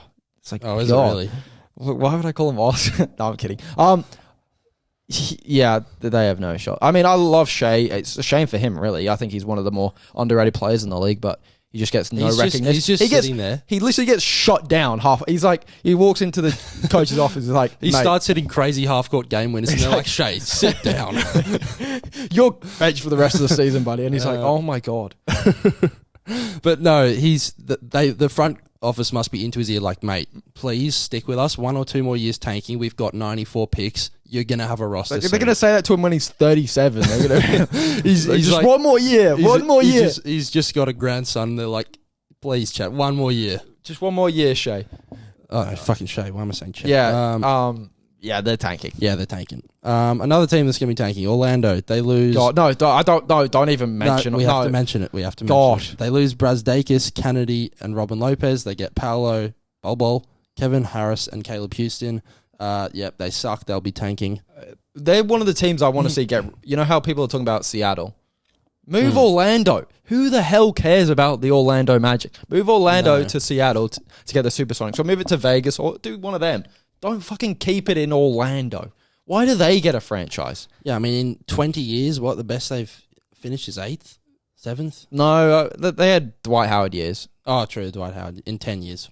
Yeah, 10 years. But yeah, I mean, who cares about the Magic, honestly? Yeah, no one cares. All right. Philly. They lose Charles Bassey, Danny Green, Isaiah Joe, DeAndre Jordan, Paul Millsap, Miles Powell. They get Julian Champagne, Montrez, That's a cool name. Daniel House, Anthony Melton, and PJ Tucker.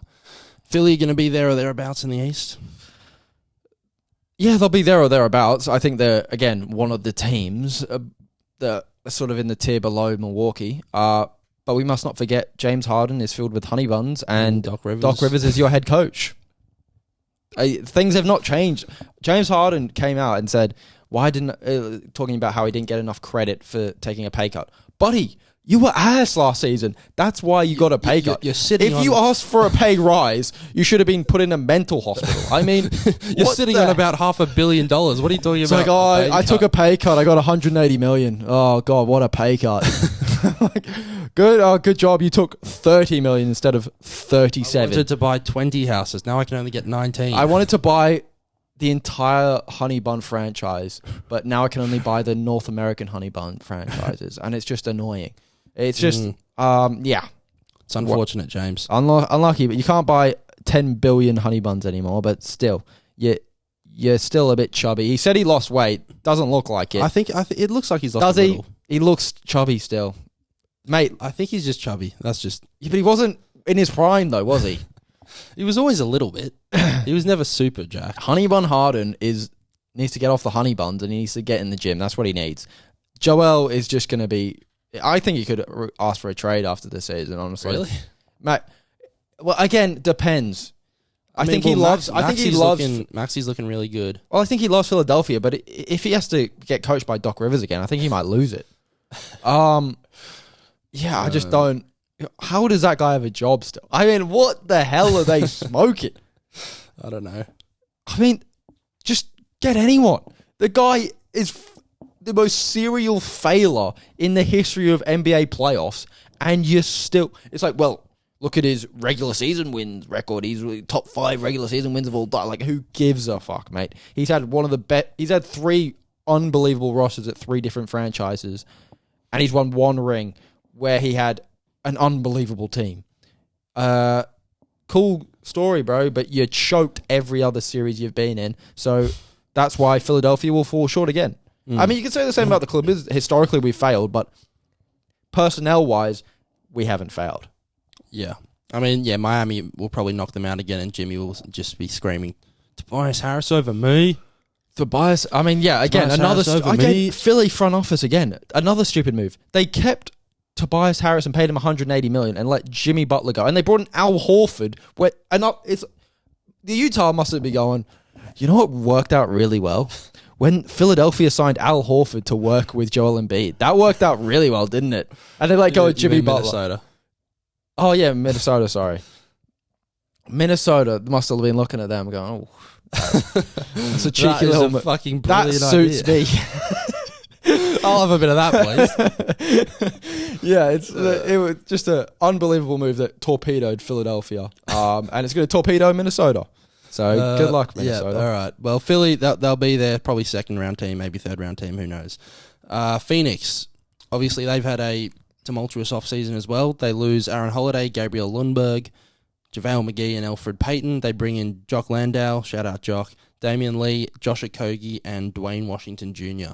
Well, yeah, they've had a bad offseason from an owner's perspective. Yeah, apparently, I mean, look, he wasn't known as a great owner in terms of prior to the allegations coming out. He's suspended for the entire year, is that correct? I think he's trying to sell. Yeah, but the league are kind of like, buddy, you're going to sell this team. it's not as bad as Donald Sterling. Sterling was the old Clippers owner. Sorry, I forgot. But yeah, it's not as bad as the Donald Sterling situation, but it's still very, very egregious stuff. So yeah, I think he probably will sell the team. Look, but in terms of a roster's perspective, they're falling out. There's no way they do anything this year. There's just no. Are they in the Wild West? Maybe in terms of the standings, they will be. But Chris Paul is clearly deteriorating at this point. DeAndre Ayton's being held at hostage. He's like, mate, I will go to Indiana to get out of this joint. And they're like, nah.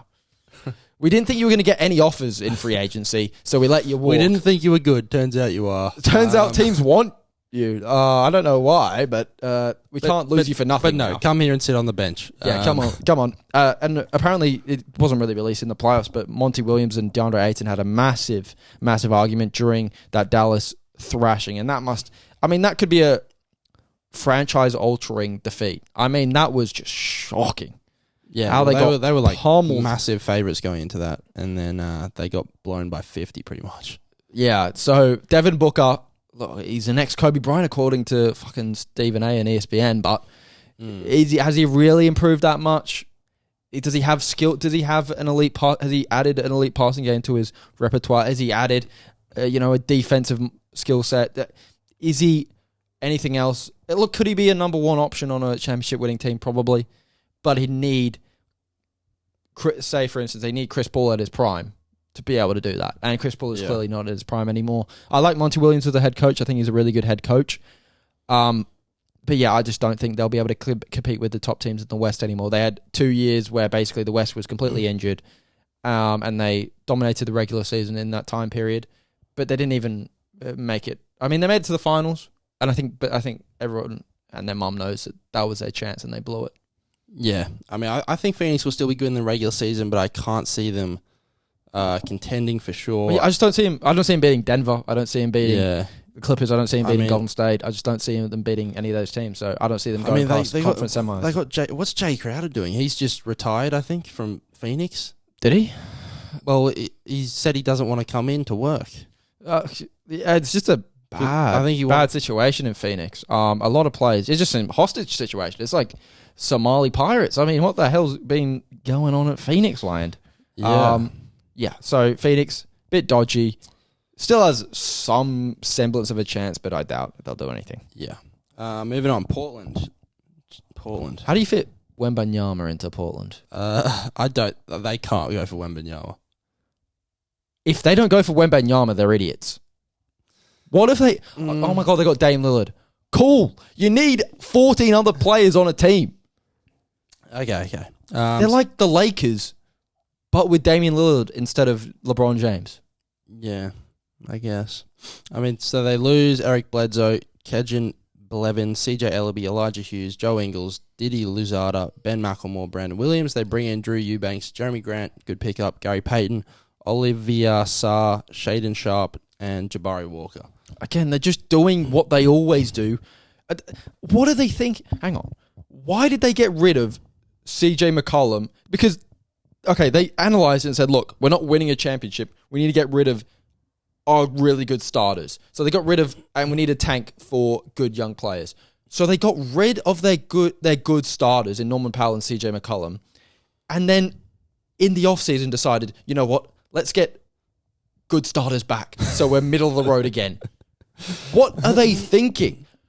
Dude, one or the other, Portland. What are you fucking smoking? Because they're thinking we need to keep Dame happy, so we have to try and win. But then why do you trade your good players away then? For peanuts? Because they're thinking, Dame's out this year, let's tank. But Dame's back in. Dame's back in. What? We're winning. Let's go on, Jeremy Grant. Go on, buddy. It's like, what the hell? But yeah, this is just one of the all-time sad stories for Damian Lillard's career. It's just the worst run franchise I've ever seen. It's worse than the Kings, because at least the Kings accept we're just going to be middle of the road forever. These guys just keep flip-flopping and never make up their mind. Just pick one, man.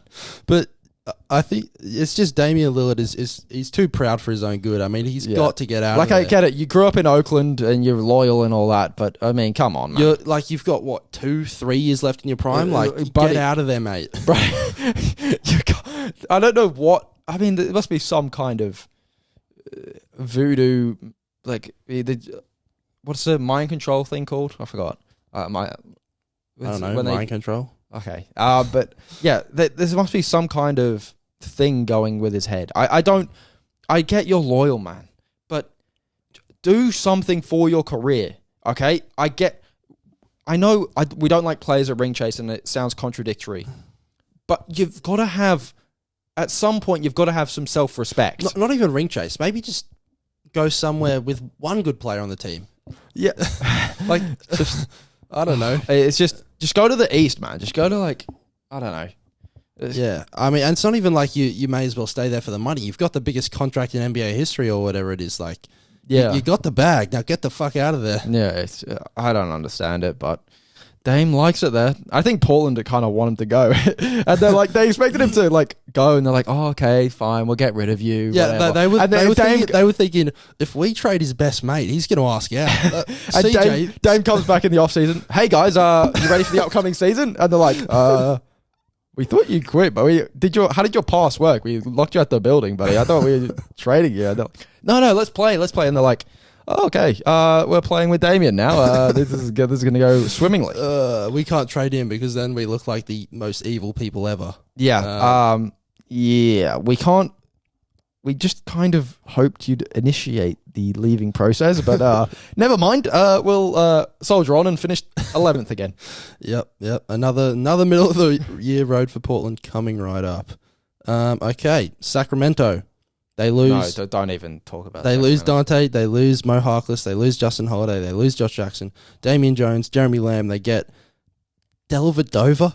Delly, yeah, baby. Kevin Herter, Chima Monoke, Malik Monk, Keegan Murray, and KZ Okpala. Keegan Murray looked good in Summer League, to be fair to him, but I don't even talk about this team. I mean, it's just like, again, similar to Portland. Pick something to stop finishing middle of the road. Just tank or be good. Tank or be good. You can't be good, so tank. Well, it's not rocket science. They're inadvertently tanking every year because they're trying their asses off to make the 8th seed, but they just can't do it. Mate, it's true. To the truest sense of the word of tanking, you're tanking because you're doing nothing. In essence, in basketball terms of tanking, at least you're getting something out of it. So it's not really tanking. You're tanking to get better. But they're tanking their franchise by just finishing middle of the road every year. So technically they are tanking, but not in a basketball sense, in a life sense. Yeah. De'Aaron Fox, the guys, is he improved? Has he declined? I don't know what the hell's going on. I mean, they kept Marvin Bagley. They want to keep him. They traded him again. I don't understand what's going on in the joint. They don't have a terrible roster. I mean, Davion Mitchell, Sabonis. We say that every year. Barnes. We say that every year. And this year it looks better. We say every year. And every year they finish 10th. It has to be something to do with the jerseys. They just look so bad. It's a city, Sacramento. It's like, fuck, Sacramento. Whenever you hear that, whenever you see their logo, it's like, oh, I'm just here. I'm turning up to watch You're the Kings. You're named the Kings, and you're literally the most pitiful peasants in the history of the NBA. Yeah, like the King. They need to move. No one wants the Kings to stay Las Vegas Kings. That'd be a good one. Las Vegas Kings, Vegas, Sacramento Kings. What? I get it's got history. Obviously, Chris Webber. Do they even have fans? I've never met a Sacramento fan. No, I don't. I mean, if you're choosing to be a Sacramento Kings fan, you need to go to asking for a life of depression. Yeah, I mean, you can say that about Man United, but at least when I chose they were winning. I mean, now it's just Sacramento fans. I mean, imagine if you were born and raised in Australia like us, and you're like, you know what, I want to be Sacramento Kings fan, baby. I think you get checked into a mental asylum straight after you make that decision. Yeah, we should be. I mean, Jesus, if you're not, you've got some lucky circumstances in life. So anyway, moving on. Sacramento. Moving on. San Antonio. God, no, don't even. They lose. No, Landale, Murray, Stewart, Walker, and Woodard. They get Dominic Barlow, Malachi Brabham, Gorgie Jang, Jordan Hall, Isaiah Roby, Jeremy Sohan, and Blake Wesley. Throw up. Okay, You can tell we're in the downward portion of the list. After the Lakers, this might be the second worst NBA roster I've ever seen in my life. Greg Popovich literally was in a press conference and said, "I'm here for the check. I know this team is ass." He was. They asked him like, "What are your thoughts on the season?" He was like, "Well, I know we're not going to win. If we make the playoffs, I'm putting everything I have in. I've done something wrong if we make the playoffs." Yeah. How do you say Wembanyama in San Antonio? What is? I don't know. Victor San Antonio. Well, he wouldn't fit there because according to Chuck, everyone's fat down there, so it's not a great fit for Wembanyama. Yeah, they're tanking. Yeah, they're tanking. I don't. What are they? Can you just? I think it's the same with Dame in Portland. That Spurs are just anticipating Pop to retire and say this is fucking enough, and he's like, "Let's go back and let's run it again." And they're like, "Oh fuck, we need it." But Pop, we don't want to do this to you, buddy. Pop's just diminishing his legacy now. It's like Pop. We're trying to like give you the hint, buddy. Quit. Just go coach America. We can't fire you because you're Greg Popovich, but just quit, man. Like, fuck's sake, stop returning to a team with fucking Jakob Poeltl or whatever the fuck you've got in the team. I mean, Jesus Christ. Gorgie Jang. I mean, fuck me. They got Dougie Buggets. Dougie McBuggets. That is he was a meme back in like 2018. I mean, Jesus, he's still going. They got Zach Collins, the perma injured player. They've just got a bunch of busts on their team. Gorgie Jang. Keldon Johnson. He's probably their best player now. But again, he's such a boring fucking player. Yeah. Just everything about San Antonio is boring. It is. It's just the worst. I mean, it's got history, I get. It's obviously a very successful franchise in terms of NBA history, so you can't move it. But I mean, God, it couldn't get any more boring than San Antonio. No. You play in grey as well. I mean, could you make it any worse? They sometimes have those like colours. They look cool. Is there a national TV game for Spurs? Because I'm sure there is at least one. If there's one, that whoever's scheduled that needs to be fired immediately. God, imagine that. What would you rather do? Watch paint dry or watch a Spurs game this season? I mean, even Spurs fans would be like, "Ooh, there's that one there." Yeah. Could you imagine that, like Spurs Portland or something?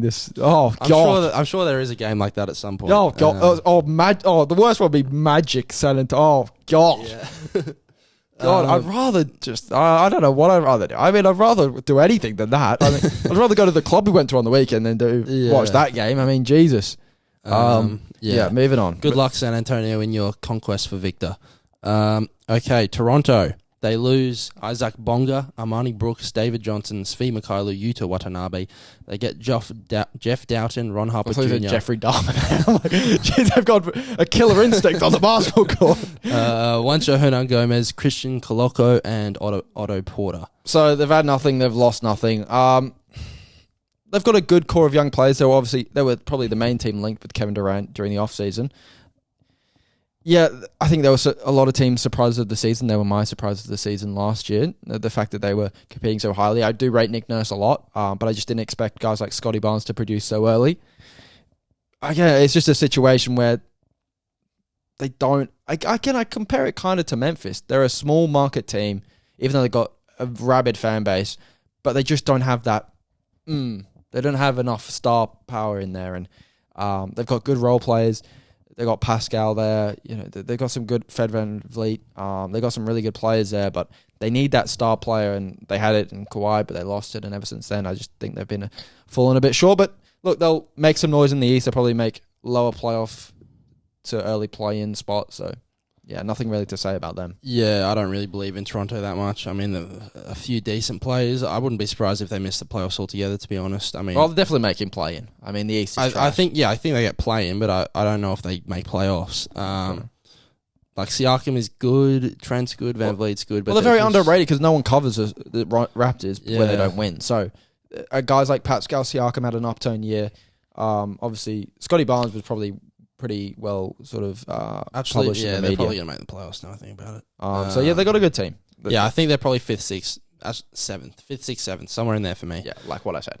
Yeah, just formulating my own opinion. Okay. Okay, Utah, Jesus Christ. Don't even talk about this. We've got to do it. They lose Bogdanovich, Butler, Forrest, Gobert, Just say you lose your Hernan team. Gomez, House, Donovan Mitchell, Royce O'Neal, Eric Pascal, Xavier Sneed, Hassan Whiteside.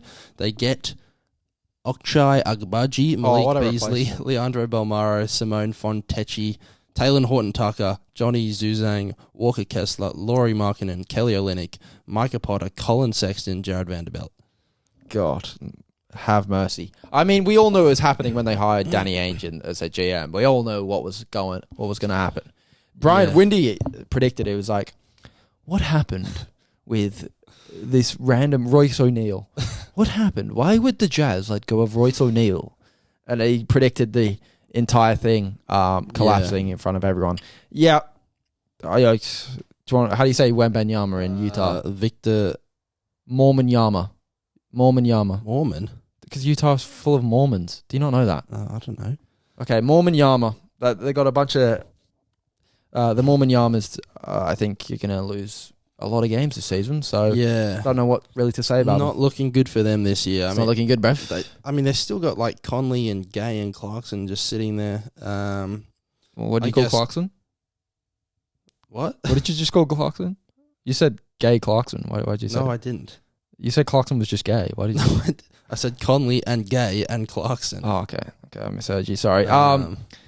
Yeah, well, Clarkson is a interesting player. I mean, what do you want to say about them? They suck. Those guys are just begging to be traded now. Lakers. Yeah, I'll take Mike Conley. No, I don't think you're getting Mike Conley. I think you're getting Clarkson back for 3 first-round picks when you wouldn't trade 1 for Kyrie Irving. No. Anyway, moving on. Anyway, good luck in your conquest for Victor, Utah. Last team. Here we go. Thank the Lord. Washington. They lose Thomas Bryant. Oh, God. Do we? KCP. This list has been trash Neto, for the past 10 Thomas Satoransky, Ish Smith. I might as well let her fucking lie down on my bed. They get Will Barton, Johnny Davis, Taj Gibson, Jordan Goodwin, Monte Morris, and DeLon Wright. Like the Kings. I think they're better than the Kings. They're stuck in mediocrity. I mean, who gives a fuck? Bradley Beal. I mean, Porzingis and Bradley Beal's going to be in Damian Lillard territory in a year or two. I mean, what the hell are you doing, buddy? Yeah, but no one really cares. I want to stay in Washington with my family. I get it, bro. Have some fucking respect for your career. Like, okay, he's a bit overrated in my opinion. He's a great scorer, but he doesn't do really much else. Kind of like Devin Booker. But, I mean, what's what I'm going to say about him? I mean, they've got a decent team, but they'll finish in the play-in. Late play, and they'll probably finish 9th or 10th. Yeah, I think they could maybe get a 7 or 8 seed. I mean, if Bradley Beal and Porzingis, they could... If Porzingis stays healthy and he looks good... But he doesn't, though.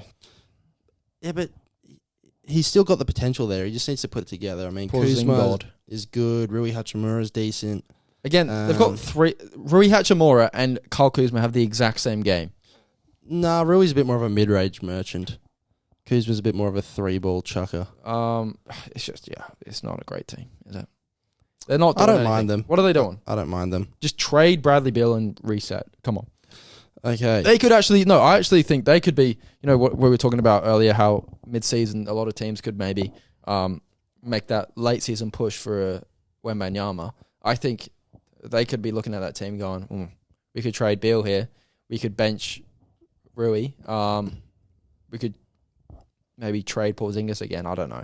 But I think they could be one of those teams that could offload assets if it doesn't start too well for them. Maybe. I mean, I think the Lakers would be like, Bradley Beal, go on. Yeah, we'll take Bradley Beal for sure. Do you want Russ back or what do you want? Washington would be like, give us anyone but Russ. Anyone. Just give us anyone. Stanley Johnson. Give us Austin Is Stanley Reeves. Johnson still on your team? Could you give us him? Just give us Austin Reeves and be done with it, please. Please, I'm done with this saga. He's been going for the past 7 years. It's just, please, just get him off the team. It's just doing my head in. So that's the... I don't think we've got time for anything else. So there's a very long podcast. It's long. Do you want to quickly rattle off like MVP prediction stuff? I think we do that a couple weeks into the season. I think we do all the Rookie of the Year prediction, the MVP. Okay. Maybe a week or two into the season once we have a bit of a gauge of who's playing well, who's not. But yeah, thank you for listening, everyone. I hope you enjoyed our season previews of each team and sort of analysing their off-season moves and their future endeavours into the upcoming season. The last 10 were just tragic, and it really put me through some strife. But yeah, a lot of good teams. I think it's going to be a much more interesting season this year. A lot less injuries going into it, especially out west, which I'm so excited to see that. If I see an Orlando Magic game or an Oklahoma City game or any of those teams on national television, I'm just going to lose it because there is so much talent. And if you put one of those teams like the Spurs or the Magic, I'm just going to, I don't know what I'll do. I mean, there's so much talent out there because everyone's healthy. Stop putting trash on national television. Because, I mean, if you don't know, in Australia, we get ESPN. I'm sure you're all overseas viewers. Yeah. But yeah, in Australia, we get ESPN. It gets basically the nationally televised. You get like a few games a week. Yeah, the nationally televised games get put on ESPN. It just grinds my gears when the NBA game. Finally, you get the NBA game on Wednesday. Yes, I'm looking forward to it. Who is it? Magic. Fuck. Do I sit through Magic? But I mean, to be fair, last year it was just the Warriors. I swear. It's always the Lakers. Most Lakers games. The Warriors, it was like every game was. It was like the whole season was played on ESPN. It was. You didn't even need to buy the game pass. It's Lakers and Warriors. It's all the big teams. Celtics, you get a lot. The Nets, I felt we got a lot. The Nets, you get a lot, and they ended up being shit, so that was bad. Yeah. The Clippers didn't get a lot because they were like, well, Kawhi's out, so who cares? Yeah. Yeah, who else do they get a lot? Who's like a bad team that they get a lot? The Blazers get a lot. Because they were thought to be good before the start of the year. Yeah, Pelicans get a lot. Yeah, Pelicans got a lot because Zion. Grizzlies get a bit. They don't get that much. No, they don't get a lot. What's one out of I'm sure Minnesota will get some this year. God. Oh, there'll be a Minnesota-Utah game. Oh, God. God. I need to go into deep sleep. I need to not even... If I see that one single news article about that shit show of it, it's Rudy Gobert's... Oh, God, I can just predict He's going to get a tribute video. Oh, God. Do you if I see one single ESPN post about that, I'm just going to lose it. Do you think Rudy Gobert gets his jersey retired in Utah? Oh, I mean, they haven't won anything, so they probably will. It's just who else do they have to retire? Karl Malone, John Stockton. Yeah, but they're already done, surely.